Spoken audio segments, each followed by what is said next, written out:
Have you ever opened your gradebook, stared at all the random assignments you swore you were definitely going to fix later, and thought, wow, I have absolutely lost control? Because if that's you, welcome. Pull up a chair. You're among friends here. Today we're breaking down the 5 biggest grading fails CI teachers make, and more importantly, how to fix each one so fast and so painlessly that future you is going to want to send present you a fruit basket. And yes, we're going to keep this funny because if we can't laugh at chaos that is our grading system, then honestly, what are we even doing here? There's a reason none of us chose accounting as a career.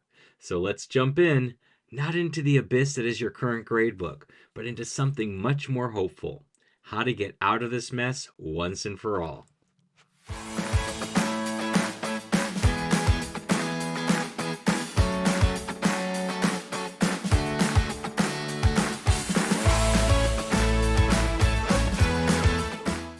Let's begin with a favorite mistake, a classic, one I've made, you've made, your mentor teacher definitely made: grading participation as if it's a measurable skill rather than a vague cloud of vibes hovering over your classroom. Look, I get it. Participation feels like it should matter. You want to reward the kids who are tracking, nodding, and not throwing pencils at each other, and generally appearing awake. But participation is basically grading whether or not a student looks like they're learning, not whether they actually are learning. And the worst part, it's wildly subjective. One kid nods because they understand. Another kid nods because they're trying not to fall asleep. Another kid nods because they are daydreaming about tacos and accidentally sink their head bobbing to nothing in particular. And yet, all 3 get the same participation grade? Congratulations, you just graded sleepiness and hunger. Fix number 1. Stop grading vibes. Start grading comprehension. Instead of tallying head movements like you're a judge in the Participation Olympics, switch to observable comprehension checks. Quick, zero prep things like whiteboard flash answers, yes/no cards, emoji comprehension checks, anything that reveals actual understanding and not whether the student is pretending to be a bobblehead. Fix number 2.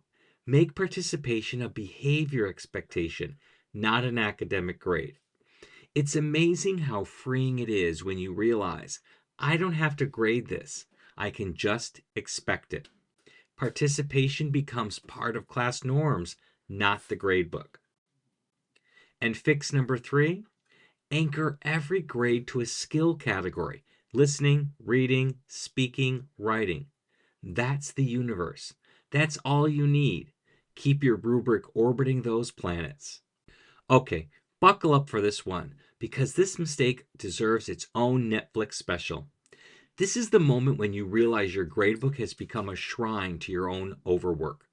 You've been grading worksheets, exit tickets, warm-ups, attempts at warm-ups the student forgot to write but emotionally participated in, and suddenly you've got 87 assignments in the gradebook for the quarter, and 42 of them are worth 5 points for reasons even Sherlock Holmes couldn't solve. Here's the fix. Number 1. Cut 50% of what you currently grade. No, seriously, cut it. If it doesn't measure actual language proficiency, it goes straight into the recycling bin of destiny. Kids don't need points for opened Google Classroom or turned in something unclear. What? But something. Or tried really hard to staple their paper but missed. Fix number 2, switch to weekly skill snapshots.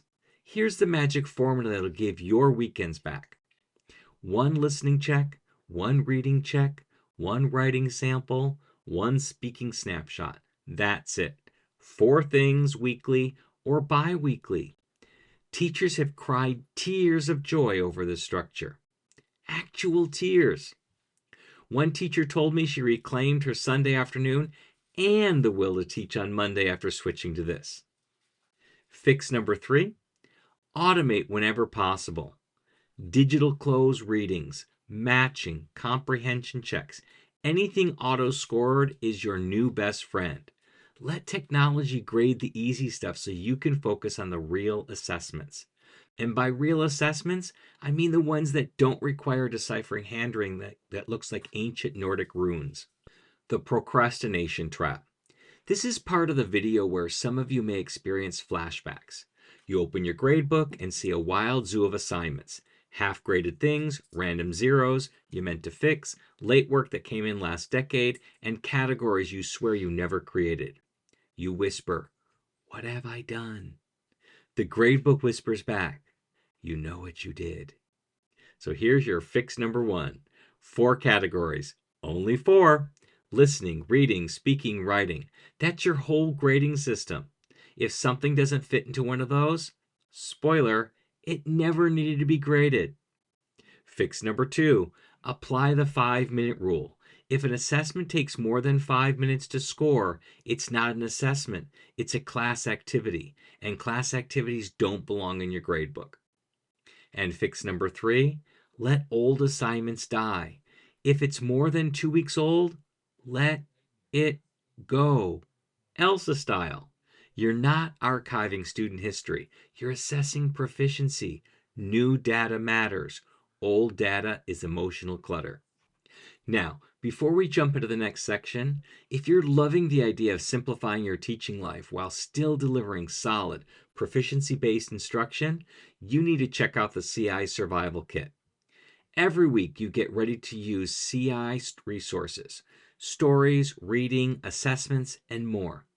Basically, everything you need to survive the week without reinventing the wheel or sacrificing your sanity.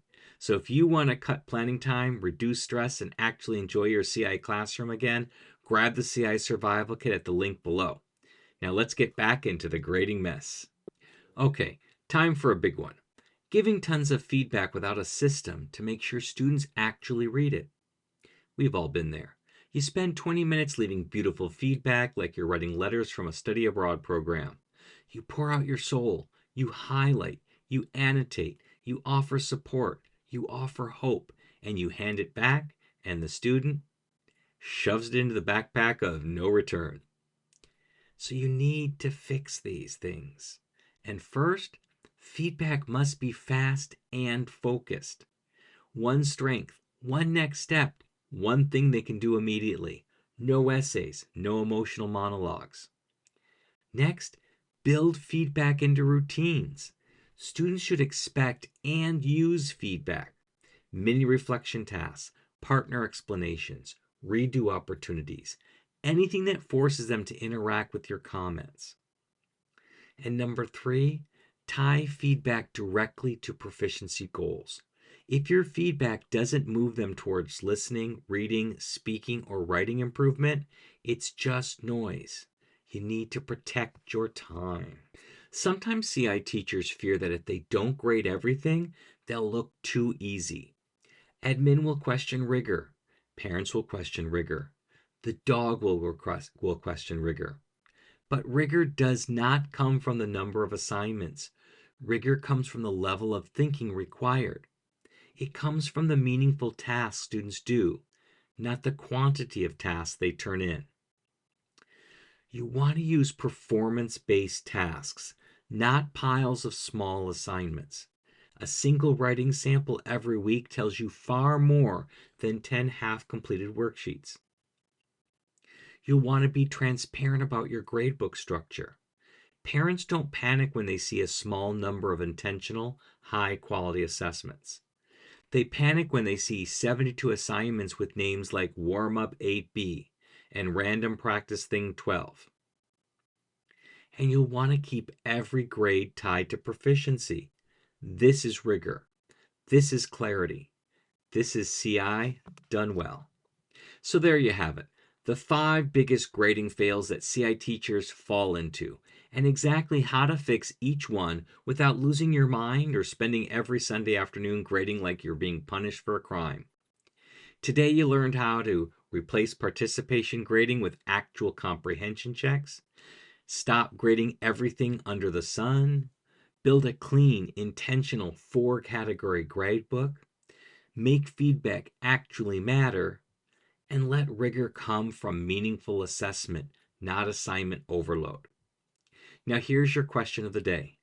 Drop this in the comments. Which grading mistake have you made the most? And what's the fix you're trying first? I can't wait to read these. They are always equal parts tragic and hilarious. And when you're ready to level up your CI planning, grab the CI Survival Kit. It's your weekly lifeline. And finally, stick around because YouTube has picked the perfect next video for you. And honestly, it's probably going to drag you gently but thoroughly, just like this one. Happy comprehensible input.